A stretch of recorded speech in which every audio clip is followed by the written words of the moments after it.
Frankenstein, 2025. A Gistwonder review. In the heart of an ice-shattered wasteland, where the wind screams like a dying beast, a figure wanders alone, towering, broken, and abandoned by the very hands that crafted him. This is not just a creature. This is the tragedy of Frankenstein. A massive silhouette draped in ragged fur trudges through a snowstorm. Behind him, a shipwreck is half buried in the ice. This opening frames the story not as a horror tale, but as a deep, painful examination of creation, responsibility, and revenge. Victor Frankenstein, the man who tried to be God. Before the monster, there was the maker. We go back in time. Young Victor Frankenstein, brilliant, obsessive, and tormented by the death of his mother, drowns himself in radical science. He studies anatomy, electricity, and the thin line between life and death. He believes he can fix death. He believes he can rewrite what only nature controls. Night after night, he collects body parts, stitching together a form he believes will be beautiful. A prototype of a better man. But Victor misunderstands the truth of life. It doesn't obey its creator. Lightning strikes the rooftop lab. The creature opens its eyes. Victor screams. Life answers him back, and he birthed a child in a monster's body. The world saw a monster, but what was born was a child. The creature escapes into the darkness. His mind is new, naive, curious, desperate for affection. But every place he wanders, people run. They scream, they attack. He learns fear, then anger. Hidden deep in the woods, he discovers a small cottage and secretly watches a family. He observes love. He learns language. He tries to understand human emotion through them.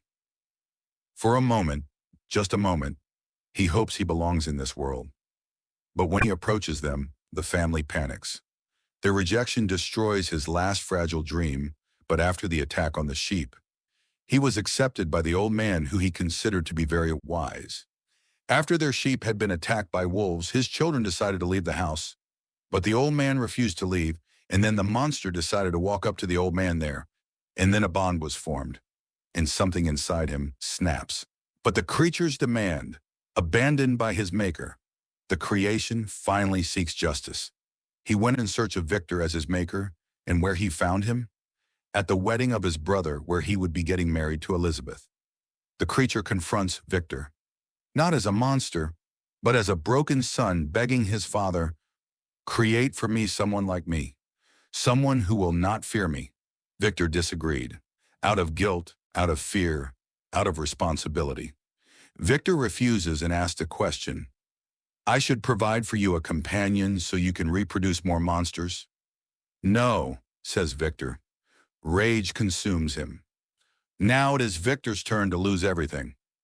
The wages of playing God, creation becomes vengeance. Maker becomes prey. The monster beat and tortured Victor with every opportunity he got, continues to torment him, asking for recreation of something like him.